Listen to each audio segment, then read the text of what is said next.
Hello guys, welcome to our webinar. Today I have a special guest, Dave.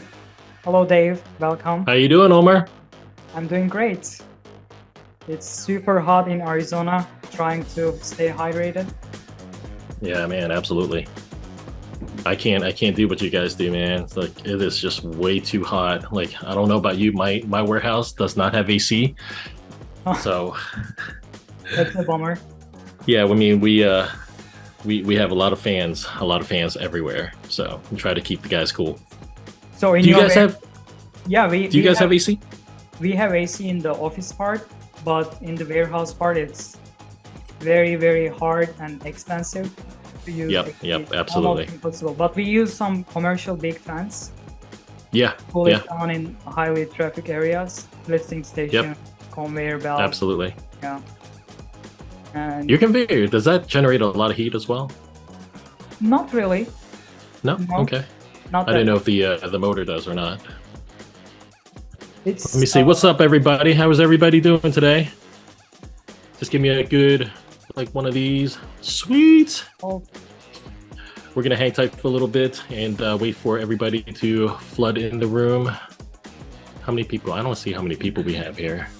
We have 23 now. Okay, very good. People keep coming. Cool. We'll give it a good, like a couple of minutes for everybody to roll in. Yep. It's good to see everybody, though. Yeah, in the meantime, so I visited Dave's warehouse. Was it a couple weeks ago? A month ago? It seemed like a longer time than that, but I guess it was only a few weeks ago. Yeah. Yeah. And he just acquired one more warehouse adjacent. Congrats on that. Yep. So so I have one operating warehouse, and then I have another storage warehouse, which is like, I don't know, it's like maybe 50 feet, like right down the same street. So the landlord wouldn't let me have the warehouse less in between the two. So that's a bummer, but hopefully we'll get that soon, though. Hopefully we'll get that. Yep. Wow. Hello, everybody. Come on in. So you're done with the adjusting the layout, right? Like I am done adjusting the layouts, but so you guys kind of get like the sneak peek. Although I am almost finished with the layout of the second warehouse, I'm not trying to really improve it that much because there's a good possibility that I'll be moving warehouses again. So I don't want to make too much work for myself. Yeah, that's the conflict I'm having every single day. Yeah, I mean, I hear that, you had a load that you had to basically give out because you didn't really have the space, right, to take that load in? Yeah. So yeah, absolutely. Having such a small space is always trouble because one day you are out of load, especially if you have higher capacity. One day you are out of load, and then next day two of your favorite sources calls you, and right. You are afraid to say no. Absolutely, absolutely. It's pain in the butt. Yeah, absolutely. I can imagine that. I mean, I'm not anywhere near there yet, but I can imagine that. So let's see, how many people we got in so far? Oh, we are 30. We are 30. You know what? I think that's good enough to start. Yes, that's good enough. And let's go ahead and give it a go. Music. Where's the music coming from? Okay, I stopped the music. Very good. Hello, everybody. All right. That's great to see you all. So you are on mute. We will start with the presentation. Bill will give you a great presentation about your current FBA business and how you can take it to the next level, what kind of adjustments, strategic changes that you need to make in order to get that level. And then we will continue with the Q&A session, and then we will wrap it up. Right. Okay.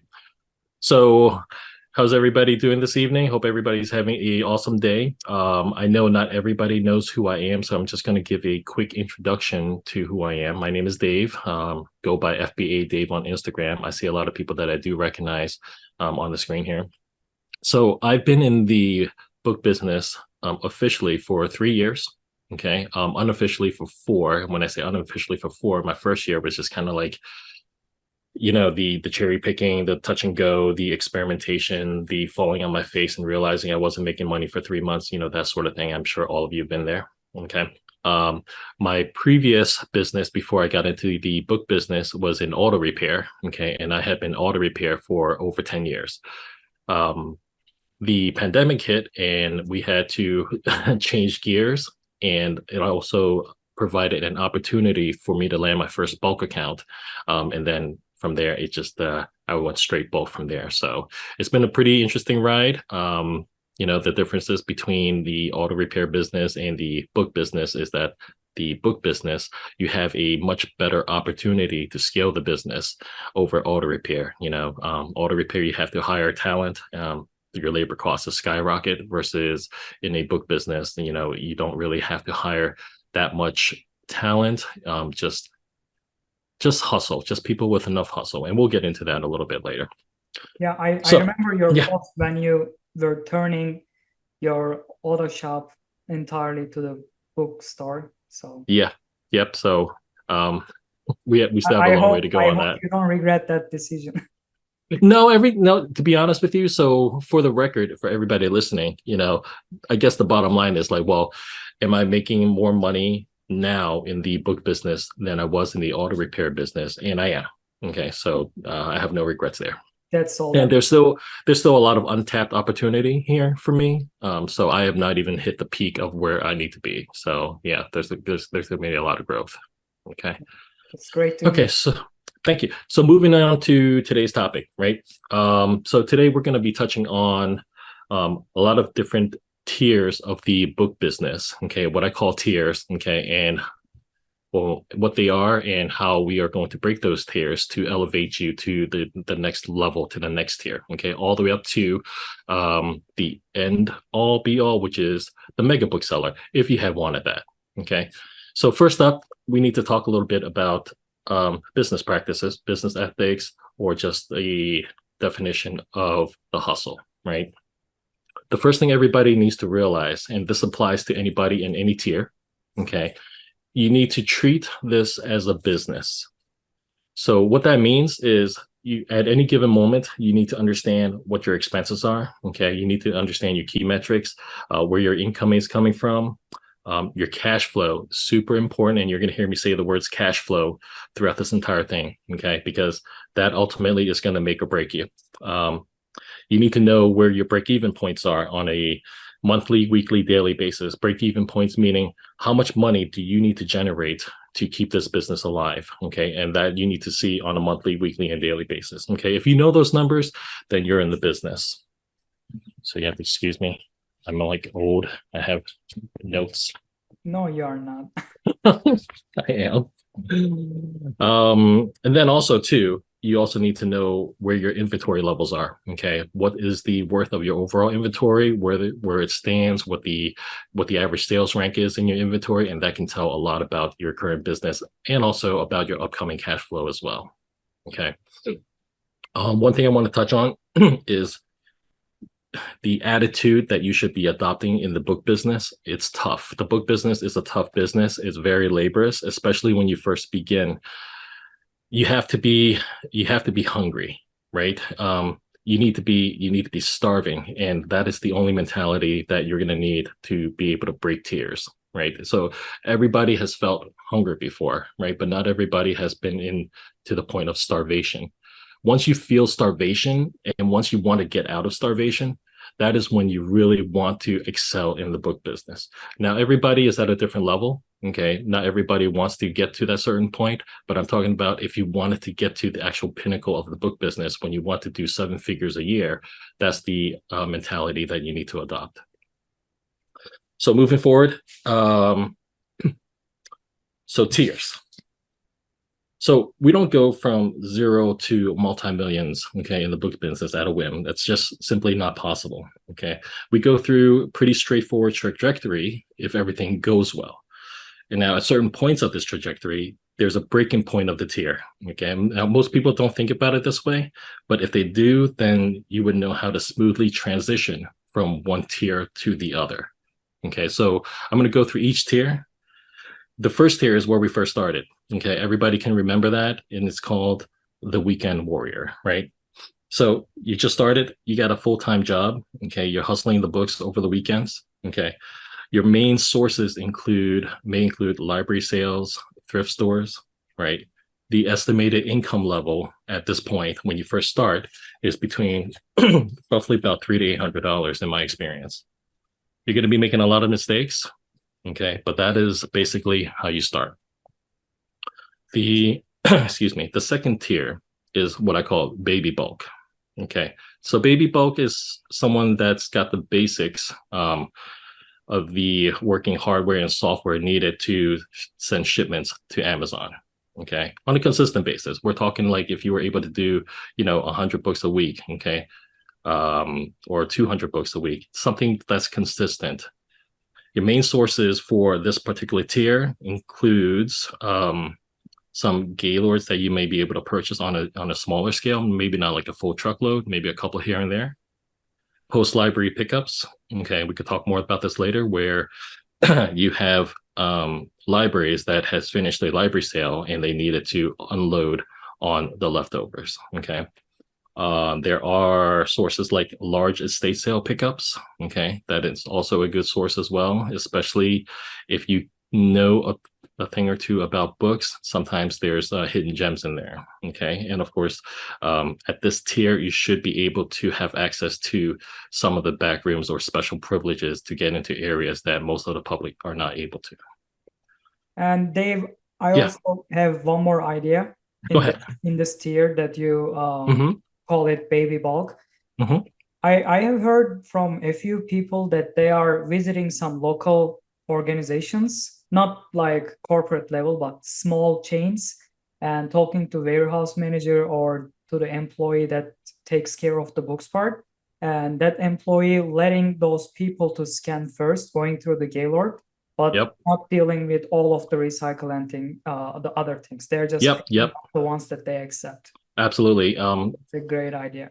And I remember, when I was cherry picking and when I was kind of like in this baby bulk stage, and this is going to vary from person to person and company to company, but I was at a Goodwill and I was hitting it off with the Goodwill manager so well that they were like, yeah, just come on in and just scan the Gaylords. I'm like, they had it in Gaylords, right? And there was no dumping table or anything, but the employee just basically tipped the whole thing over on the floor. And we were just scanning off the floor and then throwing it back into the Gaylords for whatever we didn't want. Okay. So, I mean, it takes some negotiation. It takes some talking into convincing, but we can talk about that. Okay. The third tier is bulk. Okay. It's basically where I'm at now. Okay. So someone that's most likely a year plus into bookselling and has a grasp of all the fundamentals. Okay. All the hardware and software that you need, don't really have a problem navigating Seller Central, okay, understanding how shipping works.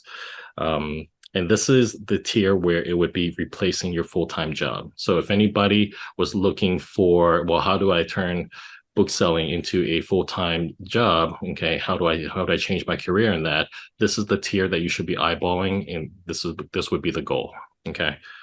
The main sources would definitely include a consistent supplier. You definitely want to have at least one source. I would definitely say more than one, but if you need a minimum of one consistent supply to be able to do this. If you have one bad month and it's not able to feed it, because at this point you're going to have warehouse expenses, you're going to have employees expenses. Okay, it's going to kill you. Okay, one bad month is definitely going to kill you. We can say a consistent source, or we can also consider brokers as a consistent source, right? Brokers is also a consistent source. Me personally, I feel like brokers, while we're on the topic, brokers are kind of a filler. Okay, they are good enough to keep the lights on, to keep my employees working. Okay, but as far as like the quality of stuff and what we get charged for when we buy from a broker, generally speaking, like there's not that much money for me to be made. And again, like this varies, and we can cover this on another day because we have limited time, right? So for me, I like to 5x to 10x my investment. Okay, so if I buy, just easy math sake, if I buy a truckload at $1,000, okay, I expect that truckload to return 5,000 to 10,000. Okay. A lot of times, depending on triggers too, when I see the loads that come from brokers, okay, I generally see about like 2.5, maybe 3 times, okay, at best is what I'm getting as a return. Okay. And that's okay. That feeds everybody, that keeps it going. But you definitely, for me, I definitely want to, get to that 5 to 10x, because once you get to bulk stage, as you know, Omer, like your expenses get extremely high. Yeah. Right. Yeah, extremely high. So you want that multiplier to be able to pay down everything that you have going for you, your employees, your rent, and those are the 2 biggest ones. And then of course your inventory costs, right? So if you take, if you section it into a pie and you're only getting a 3x return, then that pie gets depleted really quickly versus if you have a 5 to 10x return. Okay. And that's one of the metrics that you need to really keep an eye on when you're doing bulk, is like, well, what is your source giving back to you? What is the quality of the source? How much value are you getting from your Gaylords? That sort of thing. So minimum volume when you're in bulk is you should be able to do at least 1 truckload a month. Okay. You might have a smaller warehouse, 1 truckload is fine, but you need income generation. You need to keep feeding the beast, as they say. So you need to constantly be doing that. And again, constant check of your cash flow. Okay. Super, super important.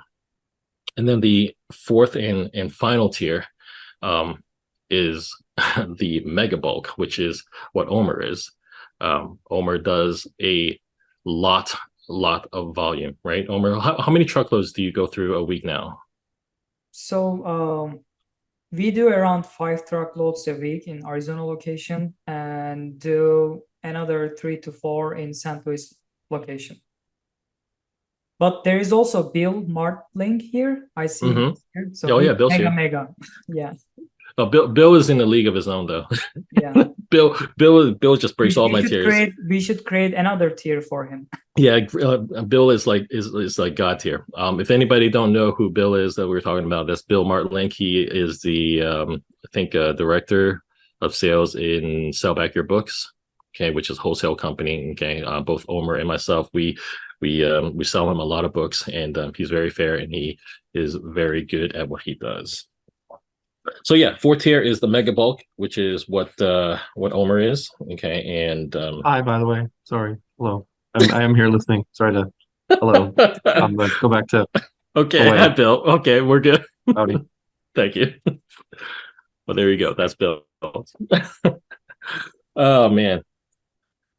Oh, he threw me off course. So anyway, so in every tier, okay, we are requiring the same things. We need good repricing software. We need good scanning software. We need good listing software. Okay, we need sources, places to actually get the books. We need an inventory management system, and when I say inventory management system, is we need something to see what we actually have in our inventory. Okay, if we don't, then we're kind of going in blind. And of course, we need cash flow. Okay. Out of all the requirements, cash flow is the most important one of them all. Okay. It's important at tier 1, and it is ludicrously important at tiers 3 and 4. When you're starting buying truckloads, your cash flow is very negative. Okay. It goes downhill really fast. So that's why efficiency when you're in bulk is super, super important. So one way to overcome this issue is doing all the process by yourself. I hear some questions like, when should I hire my first employee? Should I hire lister or processing people? So unfortunately, it takes time to be more comfortable on the cash flow situation, because when there is no cash flow, not good enough cash flow, there is no business to run. So in the beginning, in the early stage, you may have some 16 to 18 hour workdays.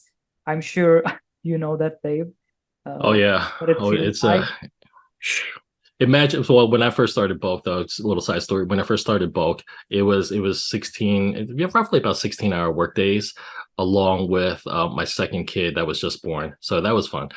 I don't recommend starting a business and having a kid at the same time. That is very you will not get any sleep. So you might as well just go to work 24 hours. Oh, let's see here. So, knowing how to control cash flow, right? Super important. Okay. Figuring out where your cash flow is the number one priority. Okay. So, I've seen a lot of, in my 4 years of doing this, I've seen a lot of bulk sellers. Okay. A lot of people getting into bulk. When I first started, a lot of ones that are already in bulk, and I really aspire to them because I take a look at them and it's like, my goodness, they do in one day what I try to do in a month in terms of volume, right?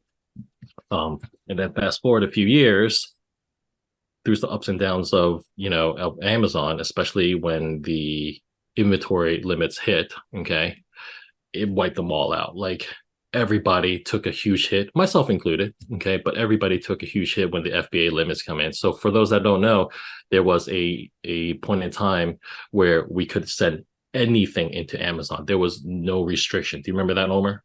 Yeah, I remember. I Yeah, know so some people just went out of business. That's very unfortunate. absolutely. So you could send anything in, but then the limits, the limits hit, and they were not able to send anything. They were cut off, and they could not recover from that because they did not have enough cash flow. Okay, their debt to cash flow ratio was extremely high, so they could not afford anymore. And unfortunately, they had to just shut it down. Okay, which is super unfortunate. But the story here is that you got to be mindful of your cash flow all the time. I know you guys are probably sick of it by now, but super, super, super important. um, for myself, there is a particular app that I use on my phone to track my cash flow. Okay, and it's super cheap. It's called iExpensit Pro. That's IXPENSIT Pro. Let me see if I can type that in here.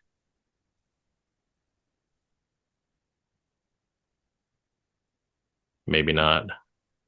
I'll send a link later. But it's a really cheap app. It only costs a few bucks, and you pay for it in full. There's no monthly fee, and it basically allows me to input all my expenses and my income.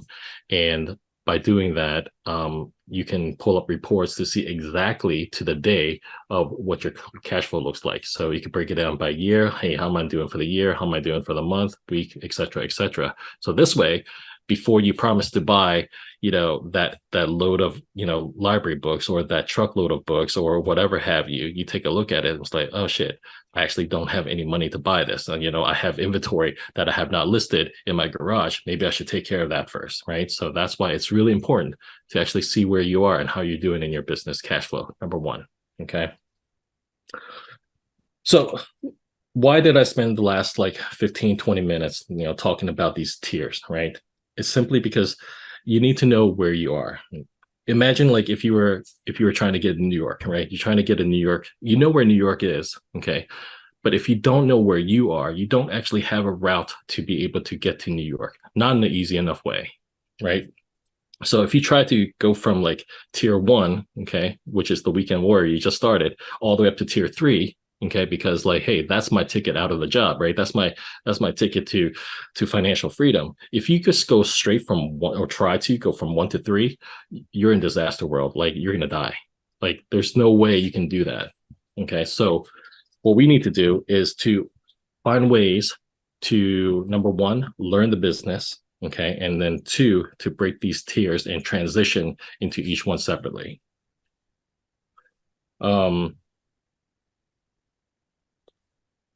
So one of the biggest, for an example, one of the biggest questions that I get on my social media, okay, is where do I buy the Gaylords, right? Where do I get these big, massive piles of books that translate into money? And again, if you are just starting out, this is not where you want to go. You do not want to jump from just starting out to going into bulk and scanning Gaylords, because you lack the experience and the knowledge, right, to really weather the storm. You're going to buy all this, you're going to be sunk in debt because you just paid for all these Gaylords, but now you're stuck in shipping. You don't know how to ship it correctly, right? You're gated. You didn't even realize you were gated. And then you have all these things just sitting there, and it's just eating you up. Okay, so don't do that. Okay, take it one step at a time. Go through your tiers, break them, and then move on to the ultimate tier. Yeah, Yeah, Omar. as I was gonna say, as you make this transition smoothly, you will encounter as much as the problems and challenges as you may get in great order, so that you may not suffer that bad. Absolutely, absolutely, and yeah, and to summarize that, basically, you know, when you're going from one tier to the other tier, okay, your problems are still small enough that you can handle within the tier, right? So if you go from like 1 to 3, okay, your level 3 problems are not level 1 problems, okay, it's going to eat you alive. So if you make a mistake in level 1, you're like, oh shoot, I forgot to, you know, no, put a shipping label on that, you know, it's not so bad, right? But if you go to number 3 and you're like, I don't know how to ship an LTO order, and you don't label anything, your account might just get suspended. So, you know, those are the things that you don't want to do it. So that's why there is definitely a learning curve in this business. Yep. So let's talk about how to break these tiers. Okay, here's the juicy parts. So from tier 1, okay, from a lot of people that are just starting out, okay, your focus should be in gaining experience in Amazon selling. Okay, making the small mistakes that we just talked about, right? Okay, because it is it's in your best interest to learn at this point, so that you're not paying for it in account shutdowns or thousands of dollars that you have to be paying for. Okay. You also need to understand how to make the best use of your time. Okay. A lot of people at this point, they just like to go sourcing because it feeds the endorphins, right? You scan, you go ka-ching, ka-ching, ka-ching, and everything feels good. So don't forget that listing also takes time. Mm-hmm. Really quick, let me just stop here to make a quick comment about time. Time at any stage is not free. Okay, especially at this stage when you're trading your time for inventory. Okay, time is not free. Time needs to be assigned a value. Okay, if you do not assign a value to your time, everything is going to look like you're making money, even if you're not. You can go to a thrift store, spend 3 hours there, right? And then come home with like, you know, I'll say like $20, $30, $40 worth of books and say like, all right, I made money. You didn't make shit. You just spent 3 hours there and you only pulled like 40, if they even sell for that much, right? So you need to really, really understand that your time is money. If something is not working out for you, okay, you need to understand that you need to do something else, okay, and not just be like, well, this was free because I went and did it. No, it wasn't free. Your time. I want to note a quick thing. So if you're in the very, very first stage, having a less hourly rate is totally fine because you're still learning. Okay, you may continue. Yep. Sorry for interrupting. No, thank you. Yes, absolutely. Yes, you are still learning, and that's okay. But you know, but just don't fall into the illusion that it doesn't matter if you are consistently doing this and only making X because you're not factoring what your time is worth. Is really the point of that. Okay. And then at this stage, we're still talking about the tier 1 when you're first starting. Okay, and now this is going to be kind of an unpopular opinion because I know that some of you may be coming from a place where, you know, selling books is not your primary. Okay, but I'm just going to say this: garage sales are not your friend. Okay, you need to be sourcing at places where what we call that has a critical mass of books, right? So library sales have a critical mass of books, right? Large thrift stores have a critical mass of books, and that's going to be the best use of your time. If you go to a garage sale, they might have a section of books. Okay, you're going to scan through that. Maybe since it's already scanned before, who knows, maybe you get a couple. But if you go to a library sale with a critical mass of books, okay, any place that has a whole bunch of them, you're likely to get a lot more hits. And that's probably the best use of your time. Okay. Excuse me. If given the choice to go to a garage sale, if you're limited on time, if you had to like, oh, should I go to this particular neighborhood's garage sale or should I go to a library sale? 100% library sale. Speaking of library sales, you want to do a library sale 3 times. Okay. The first time is the pre-sale, okay, which is usually the one where you have to pay a certain fee or join a membership and you get access to it before it goes public. Okay, that is the time where you get first dibs at scanning the books. Okay, and you can make out pretty good that way. You're going to see a whole lot of competition there. You're going to see a whole lot of other people doing it. That's okay. Don't be scared. Get in with it. Okay, and get your piece of the pie of that. The second time is actually the sales day. I know a lot of people would go to the pre-sale, but actually not go to the actual sale. Okay, and that's a mistake. Speaking with a lot of friends of the library staff, what happens is after the pre-sale, they would actually reload the room with more books from their back room. Okay, not a lot of people know this, but they actually do a reload. Okay, because they have extra inventory that they need to get rid of, right? So if you just like, well, I'm all done because that place is dry, I'm not hitting it back up, that's a big mistake. Okay, it has never been dry for me. Every time I went to a pre-sale and then I went to the actual sale itself, it's always been good hits. And then the last time you need to hit that library sale, we're still talking about the same library sale, okay, is the post sale, which is a lot of times they have bag sales. Okay, $5, all the books that you can fit in the bag is generally what they do. So when you have a bag sale like this, it's a good opportunity to load up on basically like next to free inventory. Set your trigger to 0 cost and scan away. There's going to be books that you recognize that are like, oh man, you know what?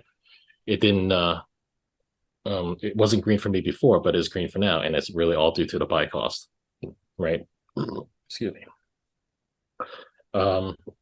So yeah, so with increasing your source and experience, okay, going to these library sales and really juicing them up for what they're worth, okay, you should be able to get to tier 2 in roughly about 3 to 6 months, okay, but you definitely want to watch your cash flow still, okay. There's a lot of times still where when you're new, you may not understand your triggers fully, and you're hitting the greens, but all you're doing is you might be hitting all the greens for long tail books, right? Okay, and then all your money is there, but you're not recovering it within the next couple of weeks, the next couple of months, because you're waiting up to 6 months to a year for long tail books to sell. Okay, so definitely watch out for that. Moving on to breaking tier 2. So tier 2, okay, is baby bulk tier. Okay, what you want to focus in this particular tier, and I see a lot of you are in this tier as well, you want to build relationships. When I was cherry picking and I was in this particular tier, okay, that's all I did. I gave up being competitive and trying to scan the room if I had a manager to talk to. Okay, so the scenario is like, I walk in and, a fellow bookseller walks in, right, and fresh books are being put up on the shelves, right? And, there's a chance to talk to the manager, or you can go ahead and attack the books. Go talk to the manager. Like, the books can wait, right? Okay, so develop solid relationships. And a part of me being able to get to where I am today is exactly because of that. Okay, I was able to forget the books for a second. I waited for like 30 minutes to talk to the manager. Okay, and luckily we were able to connect the right person at the right time, and I landed my first bulk account. Okay, so this is super important. Focus on building relationships with friends of the library staff, thrift store managers, even store owners, estate managers, anybody like that. Okay, and you're going to keep the flow of inventory coming in. Okay, because that's what you need really at this stage. You need increased inventory. Okay. Also at this stage, okay, you're going to need a particular skill that you may not have had prior. And this is one that kind of throws a lot of people off. And the skill is going to be how to hire and not fire an employee. Okay. I feel like employee management is definitely a groomed skill. If you've never done it before, it could be kind of weird. It takes a lot of practice. I think it's actually one of the hardest things once you get into the bulk category, where you need, like, there's no if, ands, or buts. Like, you can't do bulk by yourself. Like, you need to hire somebody. Okay. So besides the increase in inventory, okay, you think about, well, where do I hire, right? Where do I hire people? So I usually use Indeed.com. Okay. I've tried Craigslist before, and it brought a whole lot of people that you probably don't want to meet. It was not good. For anybody that doesn't know what Craigslist is, it's kind of like a real shady Facebook marketplace, I guess. If you post it in under gig section, you may get a bunch of people that you don't want to see. under job section is better. And also I would recommend ZipRecruiter. It's also ZipRecruiter I tried once. I didn't get a whole lot of hits from ZipRecruiter. Okay, but I'm willing to try it again though. My go-to is Indeed, and that's usually a fair amount of hits. So that's been pretty good. Also, the way you advertise as well. Okay. I would recommend to hire starting part-time if you've never hired anybody before. Okay. Hire part-time, kind of get a feel for it again. Experience counts. Get an experience of what it feels like to be quote unquote a boss. Read up on your HR material. Okay. Read up on things you can or cannot say. That's a thing. So yeah, all those things. You want to, the question would be then, well, how much do I pay for a said employee? Okay, so this varies a lot from bookseller to bookseller. For me, we usually start at a kind of like a minimum wage level. Okay, it depends on positions too. So what I'm talking about is like our sorting or scanning position. So what we would do is we would start at a minimum wage level and then give incentives, bonuses, right, for certain number of scans or certain number of Gaylords that they're able to complete. Okay, and this is an incentive for them to be able to work faster, work more accurately, and just in general produce more higher productivity. Do you have anything like that, Omer, that you set up at your place? Yeah, but for intensive, I have a level of hierarchy. So there's a warehouse manager, there's a sorter manager. I try to motivate those people to make them feel like they are the leader of the team, so they can motivate better, because the relationship between them and the team is more important. But right. yes, we also do bonuses. That's very good. That's very good. Yeah. And once you start hiring, and once you get up to where you need to be in terms of like income wise, yeah, you definitely want to start hiring managers, and you want to motivate your managers to motivate further down the line as well, just like Omer has. Okay. You also want to document as much as you can the experience of hiring an employee. So when I first started at my auto repair business, okay, there was a lot of documentation in terms of the things I tried to motivate employees to communicate with employees, okay, HR problems, disciplinary issues, the stuff like that. And I always kind of like jot it down in my notebook so that I can go back and go like, well, this didn't really work out the way it was, or I kind of put maybe a little too much pressure here, maybe I should have let off there. Those are the things you want to compare notes to, okay, and then that'll ultimately make you a better boss, okay, a better workplace to be in for your employees, and that counts a lot. As far as employees go, like, look, you're not providing most of your employees with like a six-figure salary, right? So that's not the motivation. So how long they stay with you, what your turnover rate is really going to be dependent on what kind of boss you are, how fair you are, and how you treat your employees. So those are the things that you're going to want to learn at this level.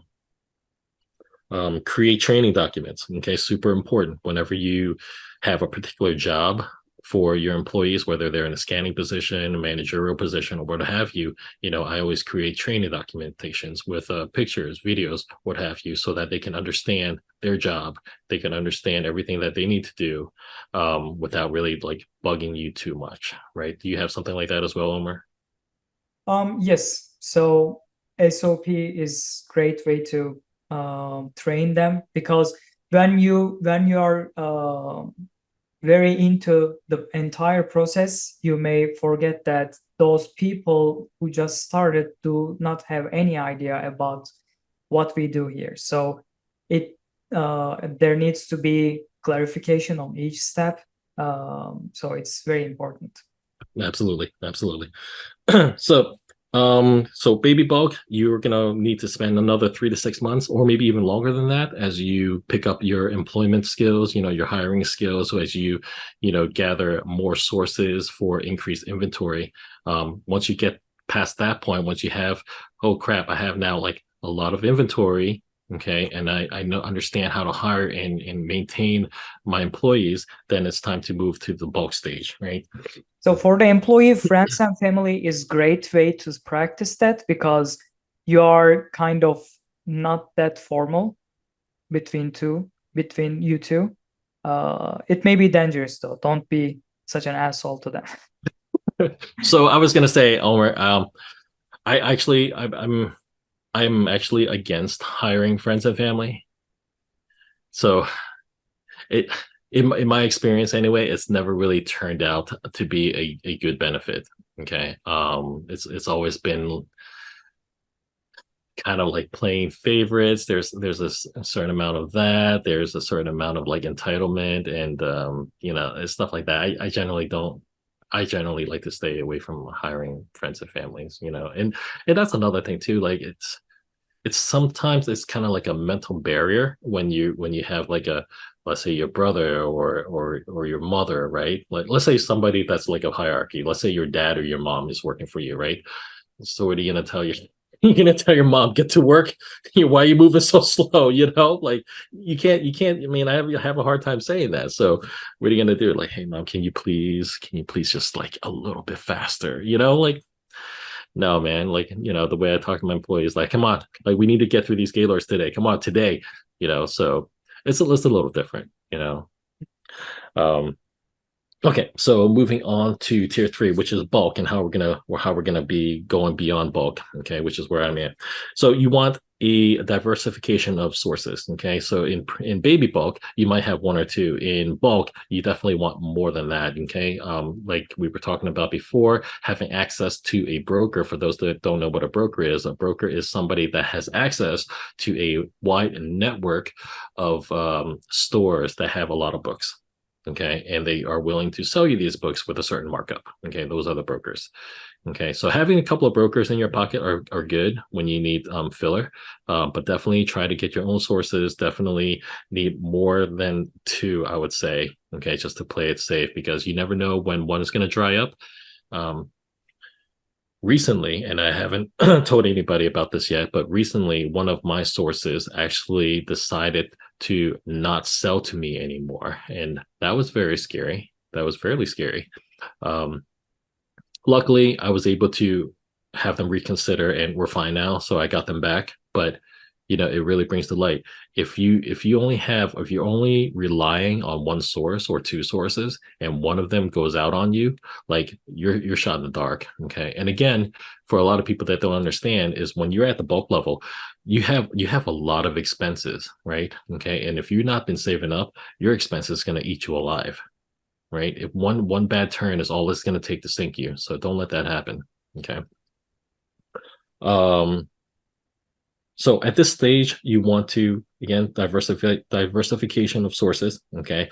And you need data. You need a lot of data. You need more data than you had in the previous stages. You need to know exactly where your inventory level is at. You need to know the scan rate and the value of your truckloads. There's so many things. Your employee productivity, okay, how many gaylords they've gone through, how much scans they've done, your average sales, okay, your ASPs, like all of it. You need all the data that is available to you so that you can make informed decisions on whether you're going to be able to purchase this truckload, not purchase truckload, if this employee is moving too slow, or that employee, whatever the case may be. You're going to need to make adjustments on the fly. And again, a lot of it has to do with cash flow. Okay, if you even feel like you're moving to a negative cash flow area, you don't let that happen. You got to stop it right there. And whatever you need to fix, you just need to fix it. Because again, once you're at this stage, super, super important that you monitor your cash flow. If you don't, it's going to sink you so fast you don't even realize it.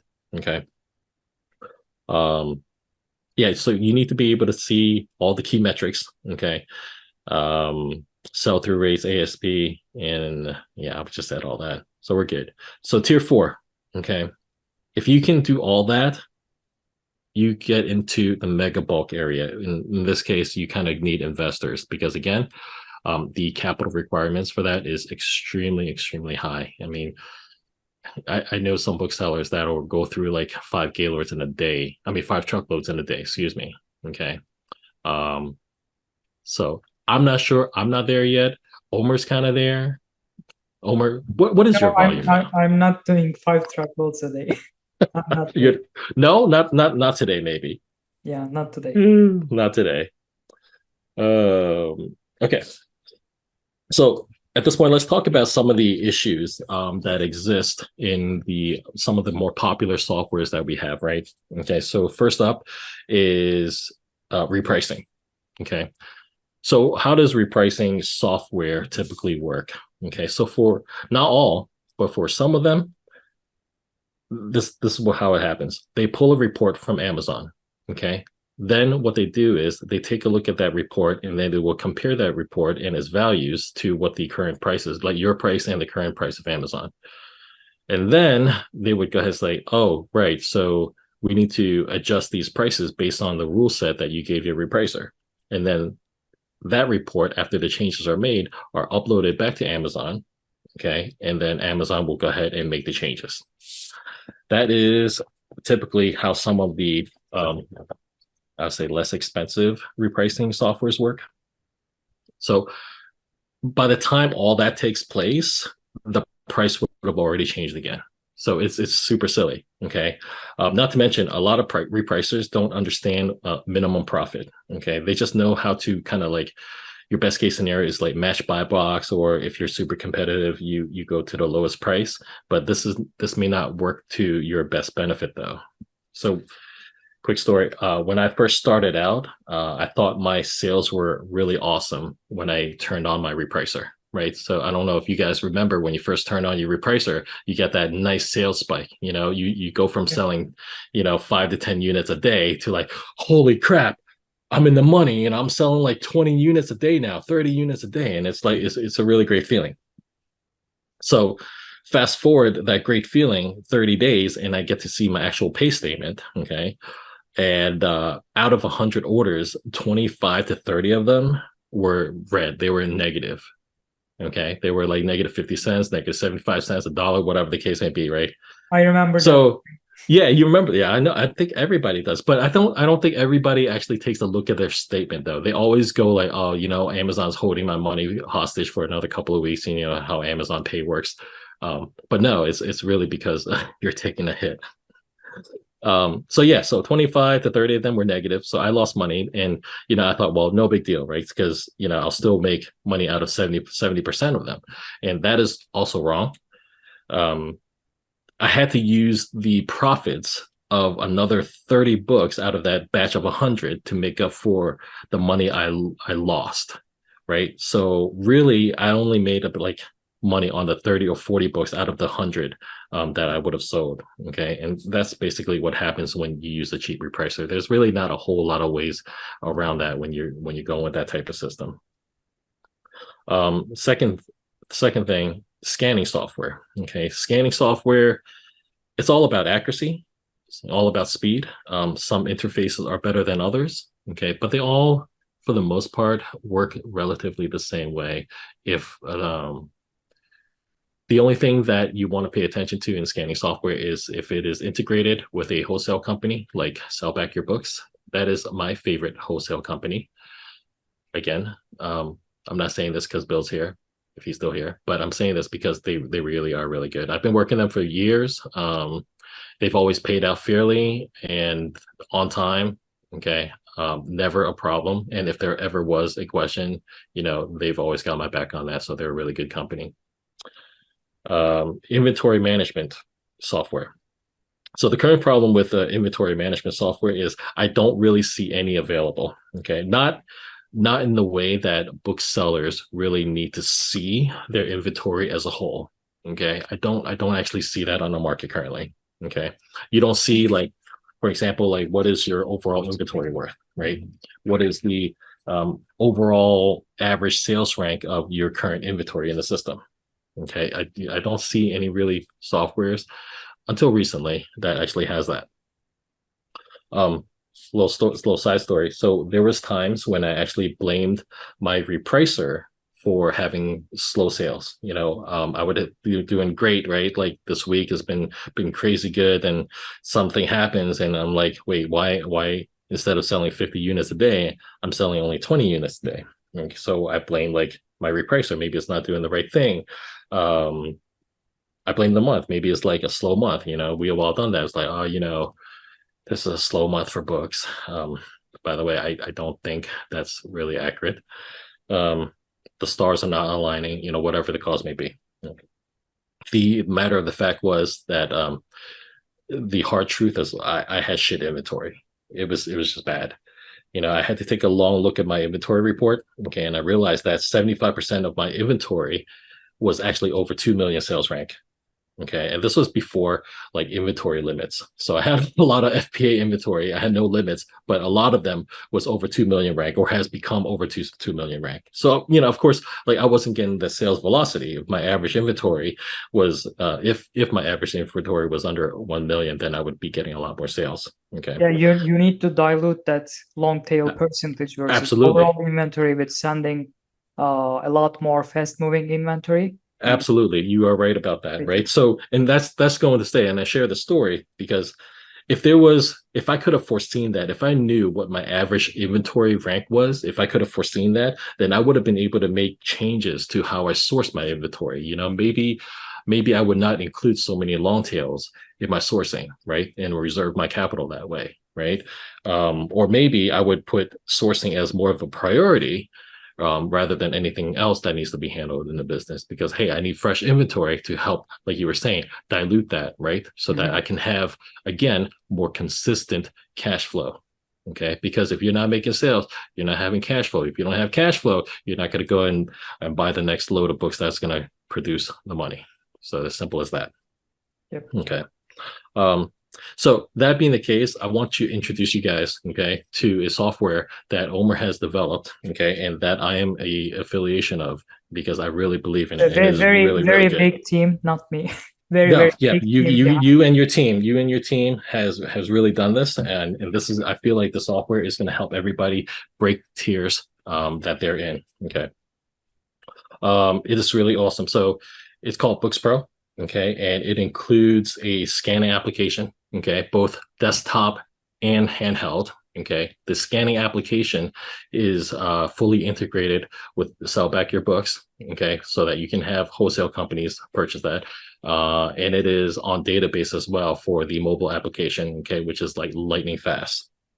It has the listing application, okay, and it lists really fast, and you don't even need to price anything as you're listing because it comes with, this is the one that gets me a lot. It comes with a dynamic repricer, okay, meaning that repricing happens during a triggered scenario and the changes are made in real time. Okay, it's as fast as Amazon can implement the change. So gone are the days where you set your lowest offer to match or match the buy box, okay, and you're losing money because you're repricing too low. You can't do it with this because it actually stops it from happening. It actually has a minimum. If you set that, if you want to say like, I'm not going to sell a book for anything less than $1 profit, okay, the dynamic repricer would actually do that for you, which is huge. And I can't even begin to tell you guys how much of a game changer that is. That by itself is just huge. It has the inventory management software that I was telling that I do not see in a lot of places, right? So it allows you to see your inventory in the past, in the present, and in the future. And when I say in the future, what I'm saying is when you have a shipment going to the FC, the fulfillment center, it would actually see the value of that shipment as well as part of your overall arcing inventory. So that is a huge boon. Okay. It's really so much data that can visualize for a little. What's that? I'm giving. Oh yeah, there you go. Yeah. There you go. Thank you. Right. So you literally see your entire business, right, on really nice pie charts and graphs, right? You can see all of that. Exactly, right? You see inbound over there. I'm about to poke my screen. Sorry, guys. So seriously, this software is super good. Going back, like if I know now what I knew then, and if I had access to this software when I first started my FBA journey, right, I would 5 to 10x my business today. Like if I had, and I tell Omer this all the time, like, why didn't you tell me about this? Why were we not friends? back like 3 years ago when I started my business. Because if I had this, there would be so many things that I could have foreseen. There would have been so many things I would have done differently. There would have been so many headaches I could have avoided, so much money that I didn't have to lose. Okay. So that is basically it, guys. That is what I want you guys to try. Okay. So right now, I think Bookz Pro only gives out a 2-week trial. So for anybody that is in our current webinar, okay, if you use my referral code to sign up, and Omer, can you put this up for me? It's Crush FBA. Yes, CURSH FBA, all one word. Okay. So that'll get you 2 additional weeks of free trial. There's like no commitment whatsoever. Okay. It's absolutely free. Okay. And it is a super, super awesome piece of software. Okay. It will do everything that you need it to do for your FBA business. It will prevent you from losing money. Okay. It's going to make you so much money. I promise you it will, because I really wish that I had it back when I was doing my FBA business. Let's see. Okay, so that's basically it. So if we can go ahead, did we put that up there? And when you're signing up, I highly encourage you to get a demo. Mm-hmm. So can you see my screen? Yep. So booking a demo, since this is an all-in-one solutions, it's not like something you start using right away. We need to give you training. We also prepared some rule set template repricing rules. So we think it's great. I think more than 95% of our clients use our template rules, and we do a little adjustments. So I highly suggest you to set up a demo meeting here on the website. If you go to bookspro.com, it says book a demo after you use Dave's link. So normally it's 14-day free trial, but if you use the link that I shared, it's gonna give you 2-week additional free trial. You don't pay anything upfront. And also book a demo here at your convenience. So we hear from you, we hear your challenges, current challenges you are having in the current FBA reselling businesses, and we point out some solutions specifically can solve that specific problem. So I highly encourage you to book a demo. And also, your support team is incredible too.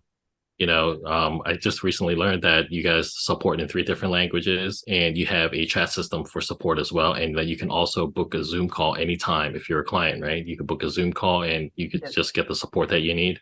7 a.m. to 5 p.m. So we set up Zoom meetings, and also I don't do demos too much, but like I would love to meet our users in the first meeting, say hi to them and learn about the challenges they are having. And also this is great for me to hear feedbacks. And also, since we are still in reselling business, we keep adding new features every single week. We keep pushing new features and talking to new people every day, every week is inspiring for us to come up with better solutions. Absolutely. I'm telling you guys, like sometimes Omer and I we would talk about this, and I'm telling you, just the repricing alone, just being able to have dynamic repricing is so huge. It is like ridiculous, and I can't say for sure if Omer's going to keep the software at its current price point or not, but I know software that has dynamic repricing that is actually that will charge far more than what you would get for the entire Bookz Pro suite. So I'm just going to put it out there. I can show you a couple rules without overwhelming you with the details, just in a quick glance. So this is scenario-based repricing. There are many parameters which other repricers cannot handle. For example, here it has buy box existence, offer existence. It can check if the buy box is on FBA or merchant, because if it's on the merchant and you are doing FBA, there's no point to try to get buy box and lose some potential profit. And it's checking the live quantity. If you have 5 in stock, you may need to sell them all, be more aggressive, right? But if you have only one why not wait a little while to get the buy box at a higher price point? And also, so just really quick for anybody that don't know, the live quantity, the live quantity check there, I've never seen that in any other repricer, by the way. This is kudos to your development team. I have never seen a repricer that would take your actual quantity into consideration when you're repricing it. I'm telling you guys, you need to get this. Go ahead. And sorry. Also inventory age. So if it's checking inventory age, and it can even check the gaps between the offers. For example, here, if there is a gap between the second lowest FBA and the lowest FBA more than 50 cents, it's triggered by this action. So there are, let's say, 200 rules, and at each repricing cycle, your specific ASIN, specific item, is traveling through those rule sets, and it's finding the most suitable one. When you need to be more aggressive on pricing, you are being aggressive. When you need to be more moderate, you are being moderate. So and we also have some cool settings. So for example, here, global minimum payout limit for FBA. That's what I'm talking about, guys. You will not lose money with this. Go ahead. Yes. So here, in some repricers, you need to put some manual minimum prices, maximum prices, to be able to make sure that you are not losing money. But here we have a feature called global min payout limit. So if you put here $1.25, so it's gonna make sure that it's gonna put the prices at some price points based on some FBA fees, dimensions, and weights. It's gonna leave you at least that desired amount as you put here, and it can dynamically change as the time goes by, because if you are selling FBA, especially FBA, if it's not selling through, it's going to affect your metrics, and it's going to hurt your capacity limits. It's going to hurt your monthly storage fees. So this is my setting. So I first get at least $1.25 if it's less than 3 months old, date of listed, and then it drops to 75 cents, and then 40 cents, and 0 and minus, because I'm trying to lose less money in case I create removal orders. Right, because they charge a lot for removal orders now. Yes. Okay. Well, cool. So let's do this, Omer. So everybody, please stay to the end, because Omer's got a giveaway to do, and I promise you, it's going to be a really, really awesome giveaway for some of you out there. This giveaway is going to change your business, going to turbocharge your business. Did we ever say what it was, Omer? The giveaway? The giveaway is consultation. So you can select random person at the end, and I will do a free consultation. I will contact them after the webinar, and I'll do free consultation. But you say I select them. I do it. I randomly select them. Yes. So since we didn't collect some emails, okay, so we need to do that in this webinar. And okay. Need email addresses. Okay, that sounds good. So yeah, stay to the end. We're going to go ahead and do a giveaway so that you're going to have a consulting session with Omer. You're going to want this for anybody that wants to turbocharge the FBA business, because Omer is a multi-million-dollar seller. Okay, for anybody that doesn't know, what are you doing in volume now? Like 2-3 million? So in last 12 months, it's about 7.5. Okay, yeah. So I just lowballed you. I'm sorry.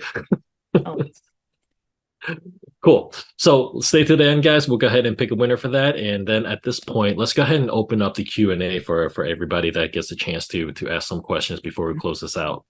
So you guys can raise your hand. There should be raise hand reaction here, and then we will unmute you, and you can ask your question, or you can use the chat as well. Okay, Thomas says, when do you say 5 to 10x a lot? Is that repricing? Just a second, SALLC. After this Thomas question, I will take that question. So it says 5 to 10x a lot. Is that repricing or total profit? I think this question is for you, Dave. Right. So whenever I get a load in, okay, my ideal load and what I'm searching for as a source that I'm going to give my right arm for, okay, to get that 5 to 10x. The 5 to 10x is pure scan numbers, meaning so whatever is scanned at the time that my guys go through the load, that is the number I use to compare. So it is not post repricing, but it is the capture of the price at that time. So it usually doesn't vary that much for me in terms of my triggers, maybe about the 10 to 20% or so. So that's basically where it is. Yeah. Okay, I'm unmuting. Oh, there was a question. But... Oh, I think I don't know where Sally went. It was for Sally, right? Yes.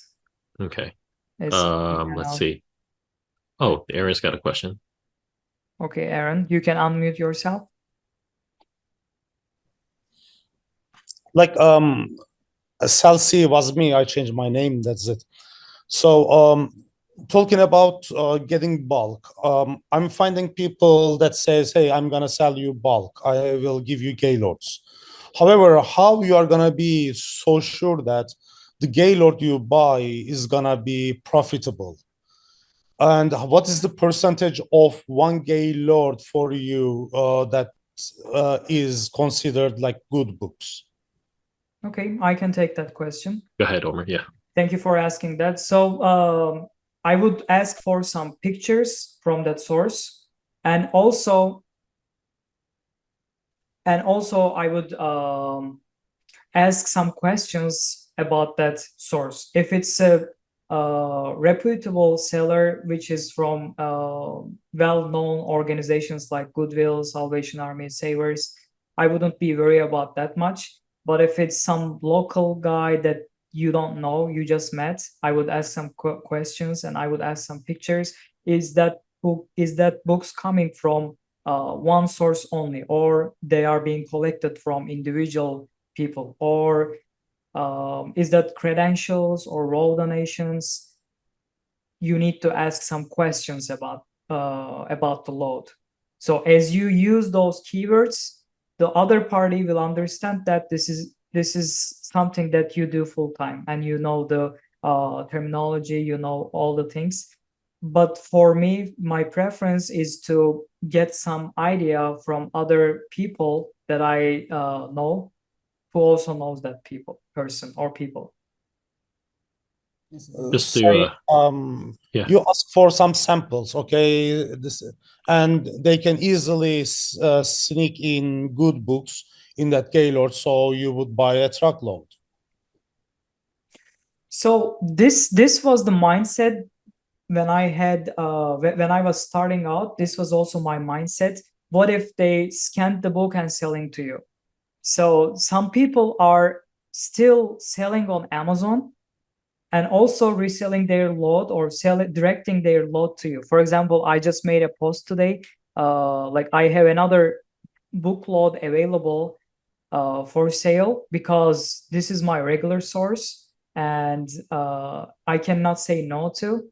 That's why I am directing that source for this time only. It's my regular source to other person. If that person is, if reputation is very important for that person, they wouldn't mess up. So, for example, in this situation, I would never sell a load if I haven't tried. If I have a load which I haven't tried, I can tell that person that I haven't tried that load. So purchase it on your own risk. Yeah, the same thing. You need to build some connection with those buyers, and if it's local, you can visit them and check out the gaylords. But sometimes you can have bad experience. I also had that bad experience. I purchased a load for $4,000 or so, and it was already scammed. I never bought from this guy, and this guy's reputation is gone. I already talked to other people, so people wouldn't risk their reputation. If they Aaron, are stupid, they can only do that for once or twice. Right. So just to share the same experience too, and one thing what Omer is saying is, you try to gather as much information as you can about the load by asking for pictures. If you see, multiple gaylords, the spread of pictures, and you just see like kids book piled on top, tons of paperback Dr. Seuss's, that might be a sign that it might have been gone over.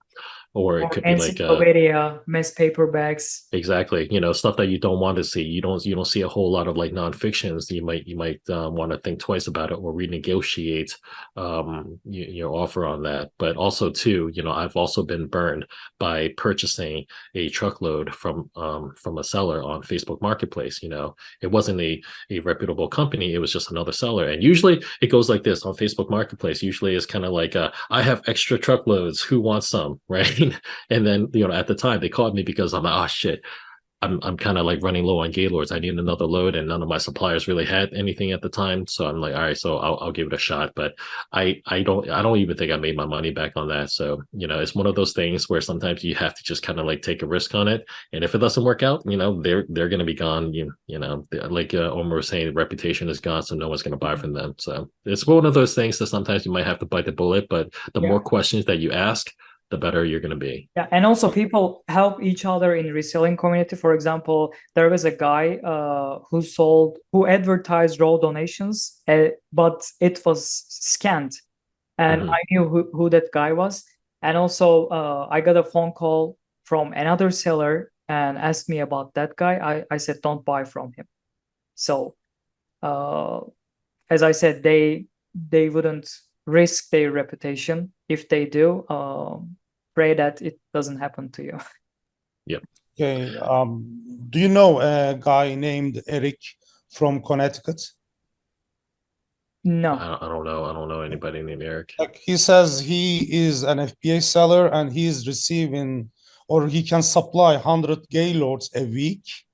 And they are a very small operation, like 2 people, and they cannot do it. So if this is regular basis kind of supply, yes, I would, if I were you, I would just travel there, visit the facility, meet them in person, and check out the gaylords. Okay. It's gonna make you more comfortable. Another question is like, what is the average price for a gaylord?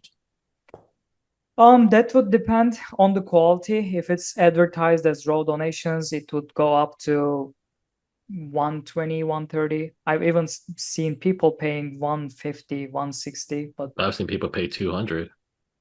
But I don't know how they're making profit on that price. Yeah, what is the average? So it starts from the salvage. If it's salvage, it would change between like anywhere from 4 cents, even 3 cents. It also depends on how desperate they are to get rid of that load. So Aaron, it's going to depend on a lot of things. Yeah. Okay. And you have to really learn the terminology of what you're asking for, in terms of what kind of gaylord, is it salvage? Is it shelf pulls? Is it post scan? Like all of these things. Credential. Exactly. Credentials. So those are some of the things that you're going to need to look into. But if you have further questions, though, let's go ahead and give somebody else a chance to ask some questions. You can also find me on Instagram as well. You can send me a message there, and I'll be more than happy to help you out as well. Okay. So let's go ahead and move on to anybody else that we have questions. Okay. As you are going through the next question, I will share your Instagram page here. Yep. So let me see. Let me scroll back up. By the way, guys, I personally don't know how to use the hand raising feature on Zoom. So I'm just going to go through some of the questions in the chat. Okay. From Thomas B, what was the reason they were no longer interested in selling to you? Okay, so I guess that was for me. So when I was mentioning that, one of my sources decided to not sell to me anymore. The reason they was not going to sell to me was because they had another person that was another company, I should say, that was offering them more money. Right. So it was actually a miscommunication because they weren't really offering them more money, but it was the difference between store level management and corporate. And corporate, I guess, got miscommunicated about how much we were paying for particular particular gaylords. So then they're like, oh no, we can't do it for that because this other person is offering this. Well, it actually turned out that I was actually offering more than the other person anyway. So they're like, just kidding, you guys can have it back. So we're all good. But from a bus to boon, what I was able to do at that point was I was able to have a high level corporate contact, which then allows me to actually purchase more inventory from their company. So it actually worked out pretty good. Okay. So let's see, moving on. That was Aaron. We talked about that. I think Dilver has a question for you, Omer. MF question mark. Okay. MF. Yeah, I think he's asking if Bookz Pro does MF. So Bookz Pro does MF in some level, but it's not supporting cross-listing yet. It's not integrated shipping label servers yet. No desktop shipper, no NDCA, but this is on the roadmap. I don't know how soon we can have this ready. But for FBA, it's fully ready. For MF, if you are not doing in such a big volume, we have some users that are, of course, doing MF as well. But Dilver, I know your volume. It's not for you yet, I would say. That's right. And Thomas says, that looks amazing. Looking for. Oh, okay. That also answers your question. We do Mhm. not have the cross-listing yet, unfortunately. The next question, does Bookz Pro work in UK marketplace? Not yet. I get that question a lot.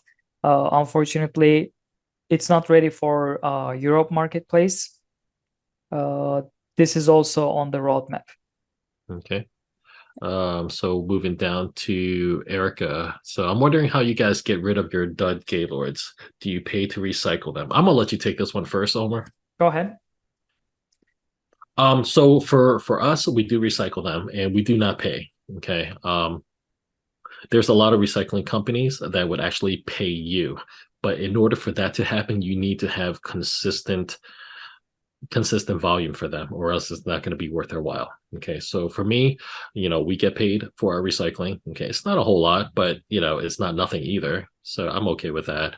There was a certain point in time where we got paid a lot of money for our recycling, like more than a truckload was worth when we purchased the actual book. So that was really nice, but that was very short-lived. What about you, Omer?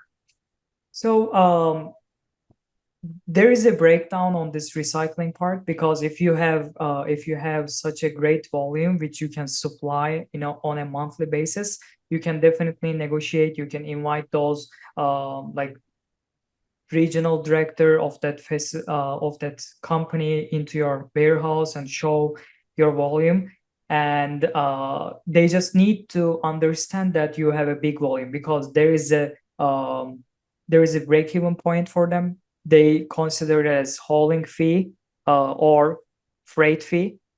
But if you have more volume at one pickup, such as full truckload, you may get good source of income through that recycling. And also, this is changing time to time during the year. It's all about supply and demand. There has been times that we got paid up to $170 per ton, and we were getting like $3,500, closer to $4,000 per truckload, and that was dots. We got what we needed to take, and the rest was just recycle, all rejects, and we were getting paid for $3,500 to $4,000. That was a great time, Omer. Yeah, but that's changing. Also, you may be creative. You may get creative. Some people, I know some big sellers are exporting those recycle material to other countries. You may get into that. So yeah, it can change time to time. But yes, we get paid. We never paid a recycling company to pick up our load. We always got paid. But there have times that it was very low. because of the Yeah, but I mean, it also depends on their volume, like you were saying too, right? Like, I mean, if you have like, you know, just a couple of Gaylords, now they're not going to make the effort to come and collect that and pay you out for that, right? You know, you need to at least have at least a consistent truckload per month before they're even willing to talk to you. So and also one more recommendation here: always work with more than one recycling company, because like I always work with more than one. 2 different recycling companies in Arizona location, 2 different recycling companies for St. Louis location, because when you work with 2, when there is a change on the market, when there is an update, like you can see how much percentage they change the price. One of them decreasing by 30%, the other one is decreasing by 20%. So you can understand the real market value, real absolutely change on the demand and supply. Okay. So Erica, so that answers Erica's. Richie, does Bookz Pro have a ticket system, and does it cross list on eBay? Unfortunately, it cannot cross list on eBay, but as I said, this is on the roadmap. And for the ticketing system, we will probably have this very soon, ticketing system, but I can't promise about the integrations of eBay, NDCI, Desktop Shipper, Dazzle, Books, Biblio. There are too many integrations, too many APIs. So we still consider that, yes, but not at the moment. When moving to tier 2 and tier 3, how did you handle shipping? I think this question is for you, from Melanie. So I think from tier 2 baby bulk into tier 3, which is LTL shipping. So when you're still a baby bulk, you still have the option to ship small boxes, SPD, small parcel delivery. So basically you're shipping in 1 box at a time. And that's recommended because you're still not at the volume that you can build a full pallet to get the cost savings on the shipping. So go ahead and ship your single boxes when you're baby bulk, okay? And that's the tier 2. And then once you get to tier 3, okay, you're supposedly have already built up enough of the contacts to have a consistent supply, right? So you're getting a full truckload in, and out of that, you should be able to, in a timely manner, build up a full pallet that you can ship LTL, which is less than truckload, okay, which would give you shipping cost advantages. Okay, so that's how you would handle the shipping. So you no longer ship 1 box at a time. You ship a whole pallet full of books, like 1,000, 1,200, 1,300 books, whatever the case. I think we just finished a shipment today. It was like 1,400 books. There are some limitations to that, but for most people, you're not going to hit that though. Let's see. What's that? Oh, I was reading the question, but I missed where I was left off. Okay, no worries. I got you. So let's see, from Thomas B, would you say 10 cents a pound for a full truckload of credential and shelf pull mixed good?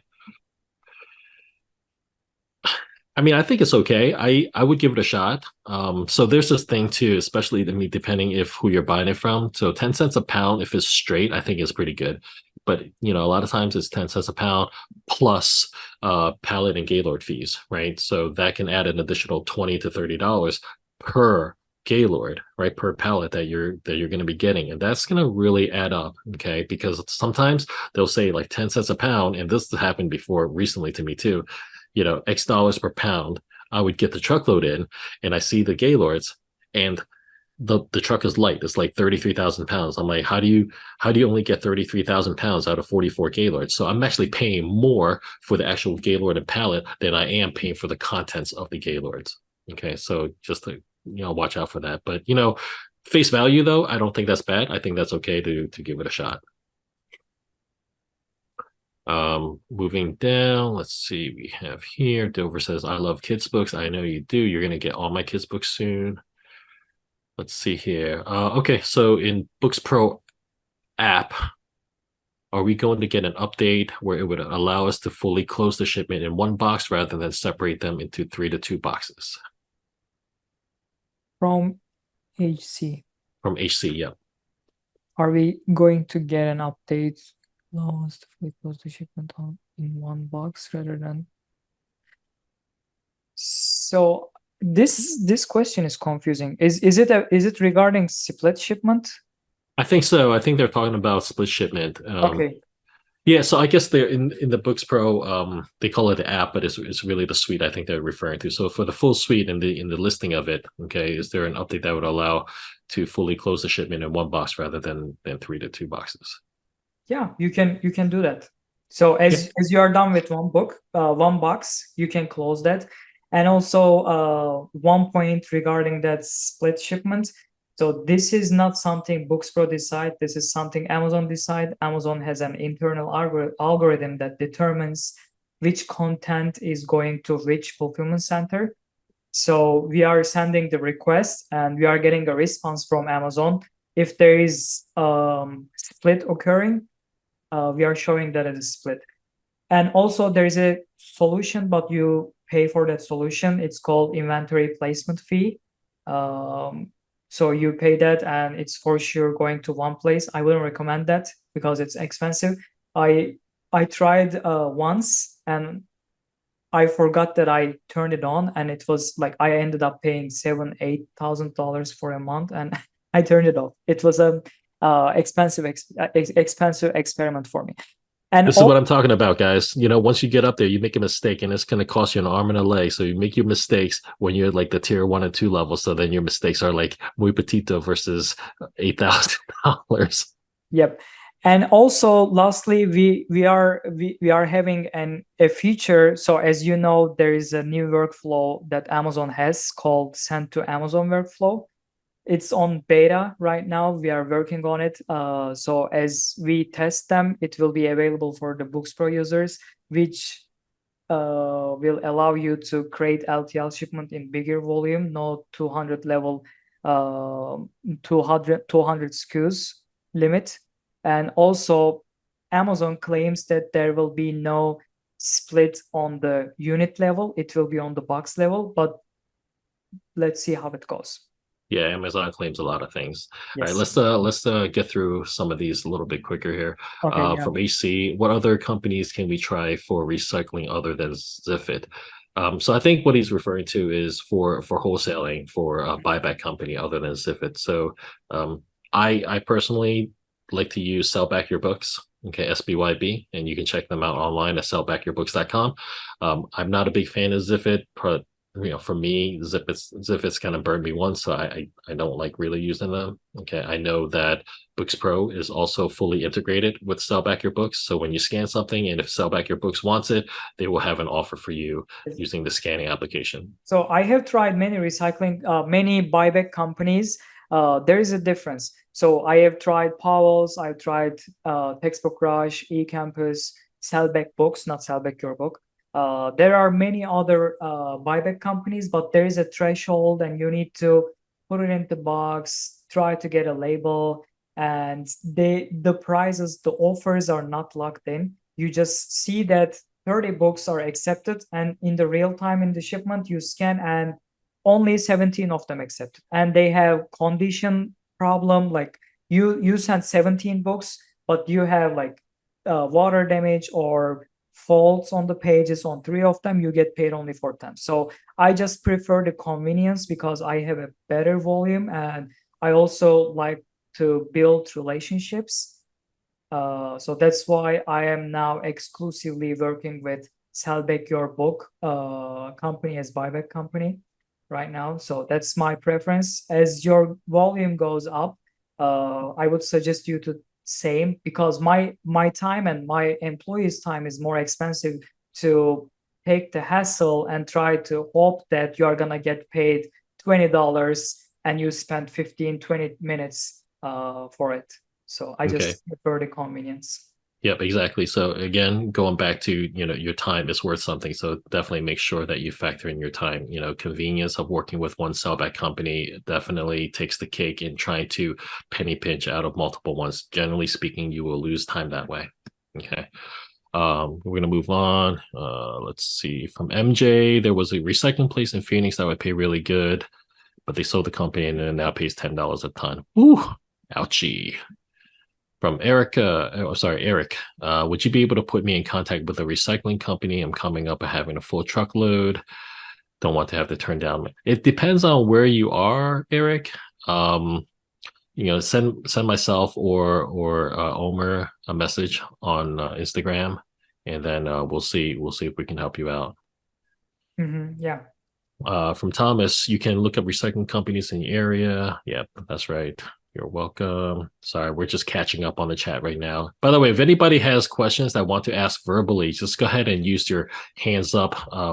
Yeah, it will be option. a lot quicker, and you are almost hitting the time limit. Yeah. Let's wrap things up. Yep. Dave, what platform has the highest volume for you outside of Amazon and eBay? And there is none. There's no other platform that has a high sales volume for me other than Amazon and eBay. Amazon first, eBay second. So Books is not bad, but also it all comes down to convenience. Books is not convenient. So right. Let's see here. Richie, what do you recommend for listing eBay MF books? We can cover that on another time. Let's see. Josh ST is great. Aaron says, please share your Instagram. Oh, did I not share it? Oh, I already shared it. Did you? Let's do I'll put it again. back up again. Okay, I will share mine and Dave's Instagram account.